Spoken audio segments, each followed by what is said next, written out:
ওকে।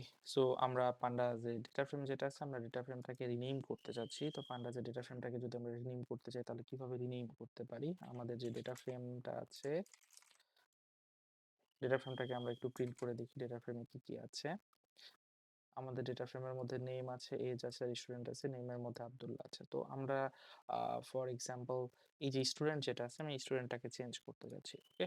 তো আমি যদি চেঞ্জ করতে চাই বা আমি যদি রিনেম করতে চাই তাহলে আমার রিনেম অপারেটর ইউজ করতে হবে, সরি ফাংশন ইউজ করতে হবে। রিনেম ফাংশনের মধ্যে আমি কি চাচ্ছি, আমার যে ম্যাপার আছে আমার সেই ম্যাপটা দিতে হবে।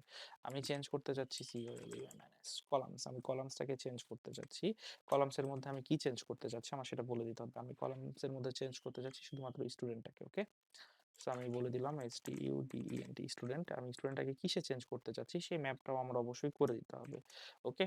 সেই ম্যাপটা আমি করে দিই ইজ স্টুডেন্ট, STUDENT স্টুডেন্ট। ওকে? এবং আমাদের কাজটা হয়ে যাবে। আমরা একটু দেখি। এই যে দেখেন আমাদের যে স্টুডেন্টটা ছিল সেই স্টুডেন্টটা কিন্তু চেঞ্জ হয়ে গেছে। স্টুডেন্ট এখন ইজ স্টুডেন্ট হয়েছে। ওকে, থ্যাংক ইউ।